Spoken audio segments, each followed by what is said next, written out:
Beneath the buried ruins of the Vatican necropolis, there's an intricate hive system of tunnels and bunkers that was constructed for archiving purposes and shelter in the likelihood of nuclear war. I was employed in the security unit underneath St. Peter's Basilica and had access to Vatican secrets. The secrets ranged from the skeletal remains of non-humanoid extraterrestrial life to the third secret of Fatima, to the church's very own black book, to ancient and advanced technologies. One of the secrets involved a machine said to be built in the 1950s. It was created by a team led by a man named Father Ernetti. He was an Italian physicist, a respected historian, and a Benedictine monk.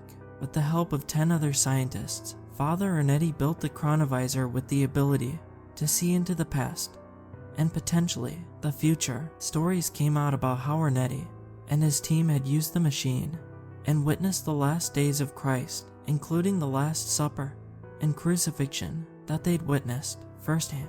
Speeches by Napoleon in the early 1800s and Cicero to the Roman Senate in 63 BC, but images from the chronovisor were leaked, and the conspiracy was easily debunked. What people don't know is that the chronovisor was a fabrication planted by the Vatican and spread to the public to misdirect attention away from any potential real leaks in the future of what they'd actually built. And the church's plan worked perfectly, as did the real invention. It was called the Tierges device and could receive audio recordings of the future. It had a series of antennas and sensors that were able to pick up frequencies and wavelengths of every kind. What I understood was that it identified and decoded electromagnetic radiation left behind from past events. It was then programmed to use that information to assemble and predict future events. The data received is interpreted into sounds that were recorded at varying lengths. Similar to tuning a radio, you could twist a special knob that would focus the antenna into better clarity, or even to the device's version of other stations, which some scientists claimed were different dimensions. In security footage, I'd seen the device used by priests and scientists many times over. I'd learned how to turn it on, charge it up, and pinpoint the targeted location. In all my years working there, I managed to sneak into the Tierges room and use the device 3 times, and each time I went 30 years further into the future, but at the same location, which was Warsaw, where I was born. All 3 recordings I heard were different, and they were the types of futures only conceivable in nightmares. The first recording was just over 3 minutes in length. It started slow, then came into clarity. It was early morning.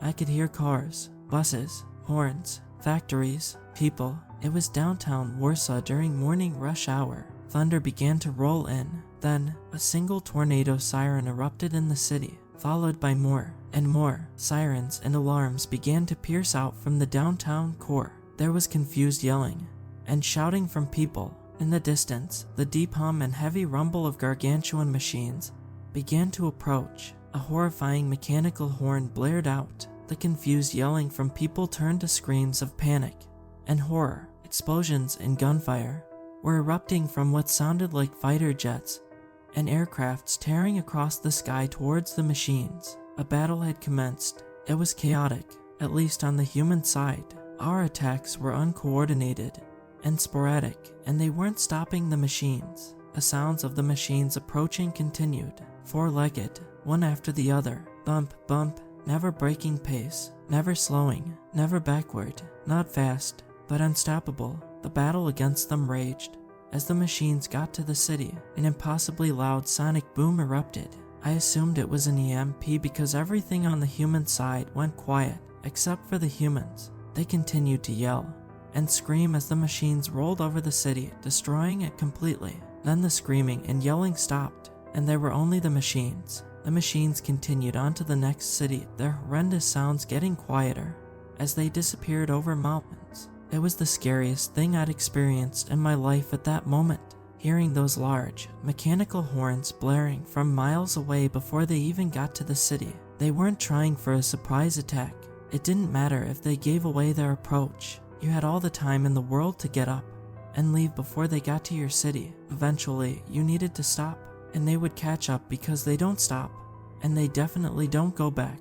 They were methodical and impossible to unbalance. It was like trying to argue with a metronome. In the end, I couldn't tell if it was an alien race with large, advanced technologies in the form of heavily engineered machines, or if it was a self-aware AI system that had decided to give the human race its last dinner check. Both possibilities filled me with terror. The next time I used the Tyres's device was 6 months later, and I targeted for 60 years ahead this time. I hoped to hear the sounds of civilization back, but I didn't, and it was even more frightening than the first. The recording lasted just over 4 minutes. There was a consistent, deep drone, almost like the hum of the earth. Then there were other sounds, distinct and frightening, but irregular and warped by some form of compression. I enhanced the recording and passed it through several filters and discovered the sounds were distorted because they were underwater. Warsaw was underwater, a lot of water. The sounds were analyzed and notified me of some frightening information. They were compressed by water and based on the pounds per square inch calculated. The audio was at the bottom of a newly formed trench with over 10,000 feet of water above it in the now expanded Baltic Sea, which Warsaw was at the bottom of. The strange sounds amidst the water were projected out in waves of awful, guttural pulses from what was calculated to be massive, obscene creatures, some new forms of aquatic organisms. After the audio had been cleaned, what I heard was the nightmarish version of a humpback, or Great Blue's beautiful melodic tones. Amidst the loud and frightening pulses were a myriad of high-pitched whistles. It sounded like the creatures were screaming at each other. The sounds got closer and erupted in all-out violence. There was thrashing and whistling and shrieking, all from disturbing versions of powerful underwater larynxes, vocal cords, and air sacs. Then it got quiet, and the stillness of the ocean depths resumed. The recording ended. It was a full year before I brought myself back to the Tyres's device for a third listen. I inputted the details for 90 years ahead and hoped for a better future this time. What I got was something worse. This recording was over 5 minutes long and had a perfect connection to the time and place I targeted, but there was nothing to hear. No drone, no static, no atmosphere of any kind, none of the haunting crackling of the planet's magnetic field. There was nothing to clean up or run through filters, no pops or clicks to decipher, though I did all of that anyway, but received nothing back.